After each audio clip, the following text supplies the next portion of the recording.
Hi, my name is Andy, and I'll be your lecturer for the semester.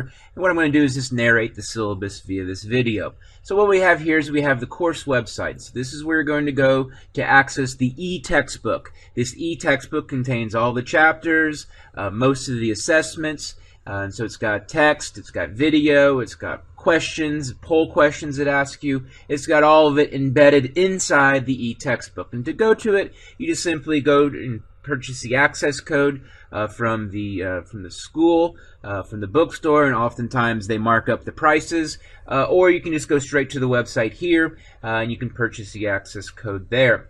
Finally, at the bottom, you'll see the web support link, and oftentimes there will be something that might happen, or maybe there will be you can't view a video. Just simply click on the web support, and it should help you as far as answering your questions in about 24-hour period. Content is delivered from me, the lecturer, to you, the student, via 15 different chapters which are found in the e-textbook. So these 15 different chapters, there's a group of them that's going to open and close each week. And so we can see week 1, Tuesday, May 9th at 12:01 a.m., chapters 1 and 2 open, and then close the following Monday night at 11:59 p.m. And then we can see as the weeks go on, new chapters are open and new chapters are closed. Just to kind of focus in on 3 particular weeks, week 3, week 4, and week 6, as you'll note, there are 3 chapters that are open and closed during those weeks, whereas week 1, 2, and 5 only have 2 chapters that are open and closed during that week. In terms of the grading, there's 250 total points for the semester. And you can find the grading scale in the syllabus, and I'm not going to go and cover the grading scale. But where do these 250 points originate? Where do they come from? We've got 15 chapter quizzes, so each chapter has a quiz, and those are worth 10 points each, and so that's 150 points, or 60% of the total points for the semester. But of course, if your grade was completely relying on multiple choice questions, that probably wouldn't be too cool. So what I do is I add other things to add to the various types of assessments. And so there's 3 different assignments, totaling 55 points. Those are all going to be worth different point totals, but total, the 3 assignments are worth 55 points, which is 22% of the total points for the course. So 22% of that 250 total. Then we have 6 discussion forum posts. Those are each 5 points each. And so 6 times 5 equals 30 points, and that's 12% of the total points.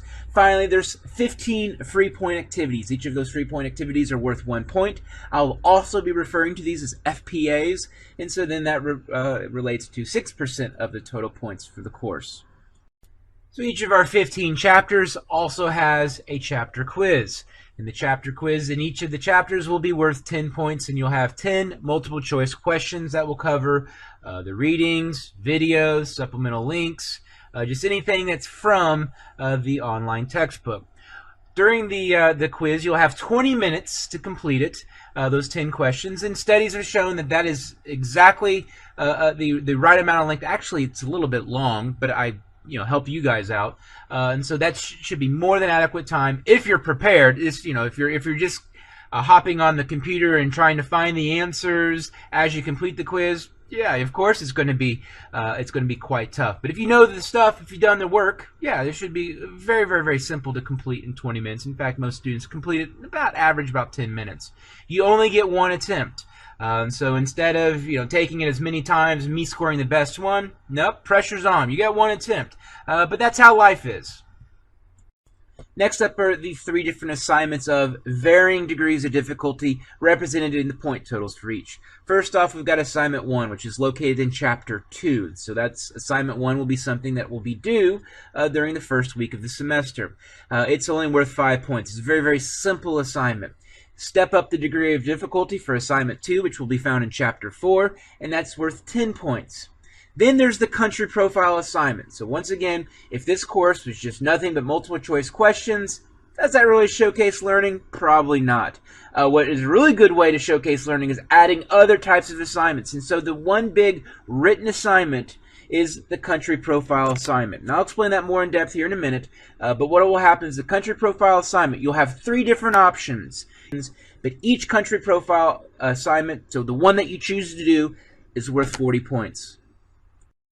Now let's focus in on the country profile assignments, the largest assessment in the entire semester for this course. So here, the country profile assignment, you have a choice. You can do option 1, which happens in the early part of the semester, option 2, somewhere in the middle, and option 3 towards the end. And so the idea there is, well, with having choice, then, let's say you're going to have, give birth, or you're going to get married, or you're going to have a funeral early in the semester, then later in the semester when maybe you have more free time.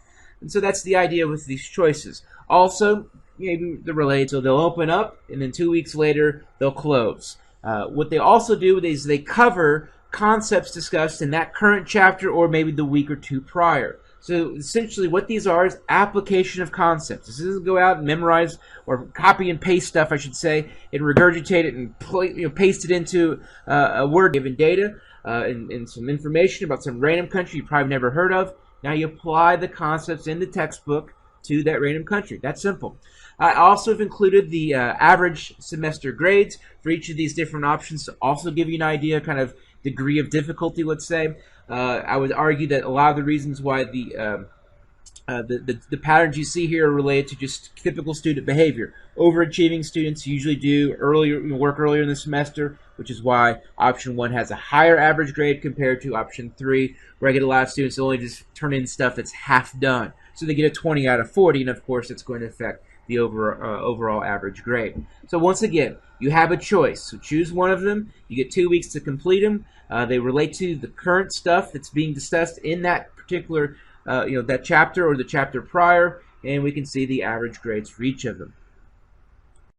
Next up, we have the different discussion forums, and so each discussion forum, like I've mentioned beforehand, is worth 5 points. However, with that being said, they do, as far as their degree of difficulty, do vary quite a bit. This is an opportunity for you to explain things, talk about yourself, apply concepts to yourself, interact with other students perhaps, and so this provides an opportunity to go beyond the textbook and actually converse with each other, or actually share your viewpoints or share your ideas or your thoughts. And so these are just follow the directions. Follow them to a T. You should be good. 5 points. These should be very easy. These should be ways to boost up a grade. Finally, there's the free point activities. And the free point activities, there's about one of them per chapter. But sometimes you'll have a chapter that'll have 2, maybe even 3. Other times you'll have a chapter that doesn't have them at all. But these are very, very easy. So this should be a situation where at the end of the semester, you've got yourself 15 free points. And so this is just, should be 15 out of 15. All you do is just complete them. So these are going to be like poll questions. These are going to be questions, how do you feel? What are your thoughts? And what will happen is I'll collect that data, and then I'll share that data with everybody. And so it's kind of a deal where I use this to also understand kind of what you're thinking. But these are very, very simple. And you'll see one starting off the very first chapter at the beginning. You'll see a very simple free point activity to kind of showcase what these are all about.